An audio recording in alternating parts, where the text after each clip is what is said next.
আর আজ গোটা বাংলা জুড়ে একটাই খবর, তা হলো মুখ্যমন্ত্রী মমতা বন্দ্যোপাধ্যায়, পুলিশ মন্ত্রী মমতা বন্দ্যোপাধ্যায়, তিনি কি ব্যর্থ সুরক্ষা দিতে? এই প্রশ্নটা এতদিন বিরোধীরা করতেন। বিরোধীদের এতদিনের দাবিকে কার্যত স্বীকৃতি দিলেন হুমায়ুন কবির। পুলিশ মন্ত্রী মমতা বন্দ্যোপাধ্যায়ের প্রতি অনাস্থা ভরতপুরের বিতর্কিত তৃণমূল বিধায়কের। উপমুখ্যমন্ত্রী হিসাবে অভিষেককে চেয়ে দলের অন্দরে অস্বস্তি আরও বাড়ালেন তিনি। দেখুন।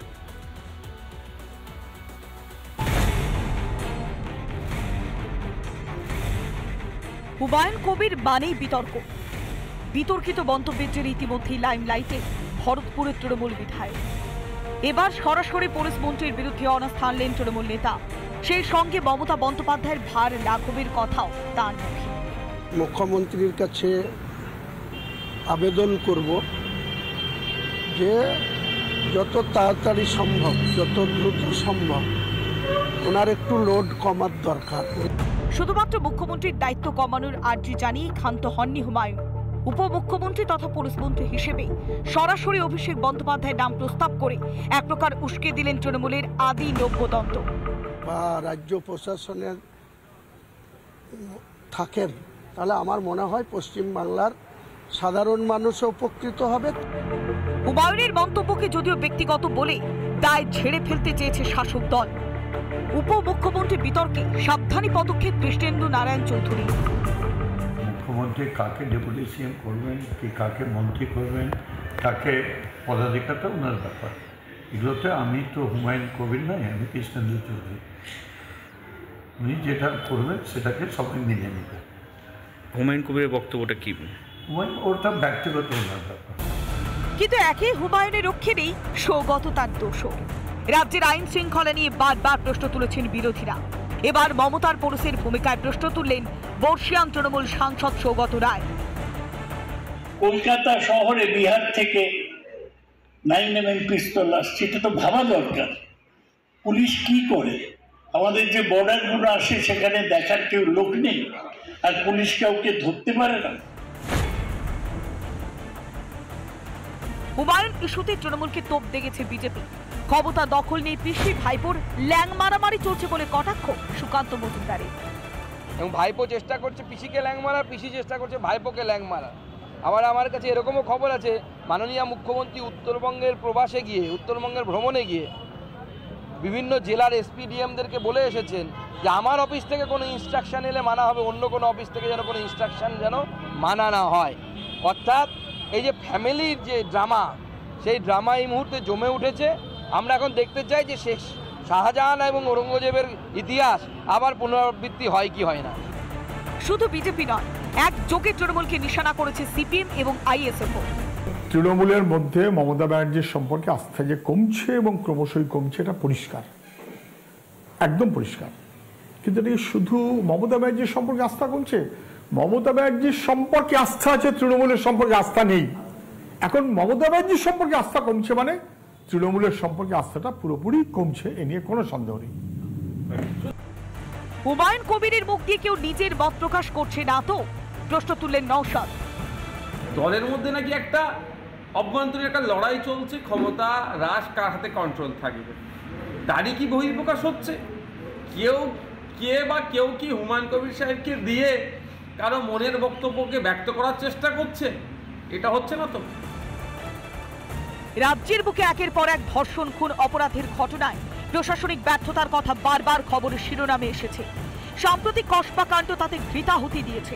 আর তাতেই কি শেষ পর্যন্ত মমতার উপরে ভরসা হারাচ্ছে শাসক নেতারা? রিপাবলিক বাংলা। কোভিড-19 অর্থাৎ কোভিডের কথা আপনাদের মনে রয়েছে, মহামারী। সেই মহামারী দেখেছেন। এবার দেখুন টাকা চুরির মহামারী। ট্যাব ব্যাধি ক্রমশ মহামারীর আকার ধারণ করেছে রাজ্যে। উত্তর থেকে দক্ষিণ সব জেলাতেই বহু পড়ুয়ার অ্যাকাউন্টে, বহু পড়ুয়া যারা ছাত্রছাত্রী, তাদের অ্যাকাউন্টে টাকা না ঢুকে টাকা গেছে অন্য অ্যাকাউন্টে। একের পর এক জেলা থেকে পুলিশের জালে অভিযুক্ত। কেলেঙ্কারির অভিযোগ একাধিক শিক্ষকের বিরুদ্ধে। দেখুন।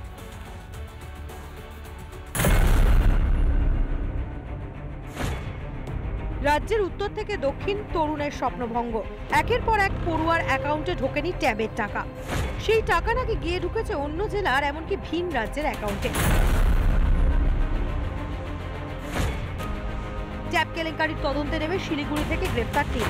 লালবাজারের গোয়েন্দা বিভাগ শিলিগুড়ির সেবকরোড থেকে দিবাকর দাস, গোপাল রায় ও বিশাল ঢালিকে গ্রেফতার করে। ছেলে নির্দোষ দাবি ধৃত গোপালের মায়ের।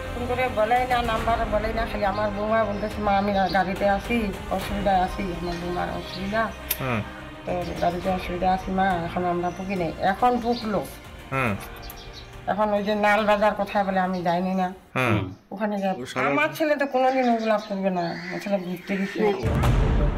ধৃত দিবাকর পেশায় প্রাথমিক বিদ্যালয়ের শিক্ষক। বেশি দিন নয়, বিদ্যালয়ের সদ্যই কাজে যোগ দিয়েছিলেন দিবাকর। দাবি বিদ্যালয়ের প্রধান শিক্ষকের।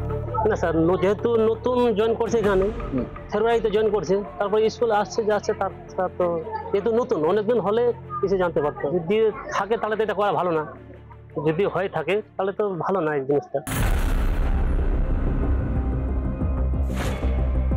পুলিশের জালে ঝাড়গ্রামের ট্যাব কেলেঙ্কারির মাথা মাঝারুল আলম, ধৃত চোপড়ার বাসিন্দা। ধৃতের 8 দিনের পুলিশি হেফাজতের নির্দেশ দিয়েছে ঝাড়গ্রাম আদালতের বিচারক। এখানকার বিভিন্ন প্রায় গোটা 10-12 স্কুলের অভিযোগের ভিত্তিতে তদন্ত করে প্রাথমিকভাবে চোপড়া বিধাননগর কমিশনারের আন্ডারে ওখান থেকে এই আসামিকে আজকে ধরে আনা হয়েছিল, ধরে ওটা প্রডিউস করা হয়েছিল।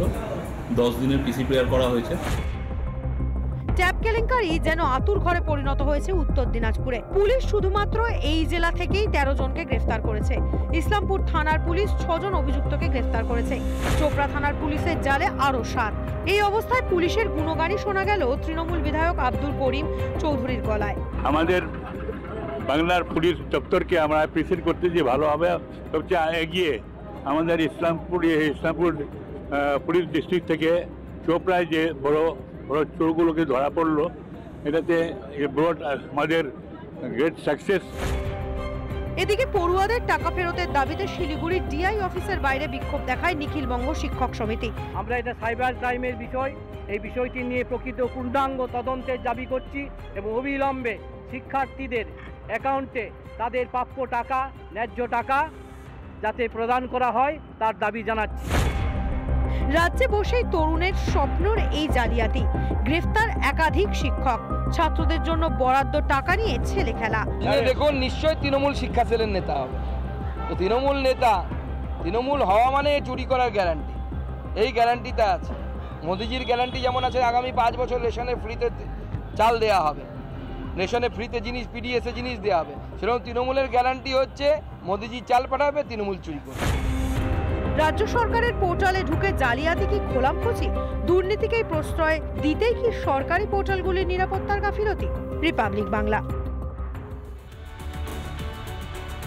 এতদিন অভিযোগ ছিলই, একাধিকবার প্রমাণও পাওয়া গিয়েছে।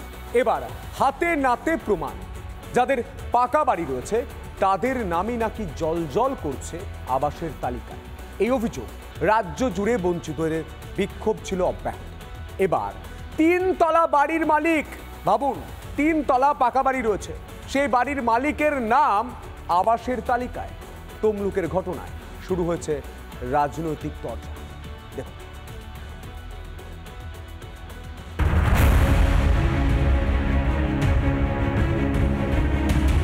তমলুকের গণপতি নগরে একদম ঝাঁ চকচকে সাজানো গোছানো 3 তলা বাড়ি, আর সেই বাড়ির মালিকের নামে রয়েছে 2018 সালের আবাসের তালিকায়।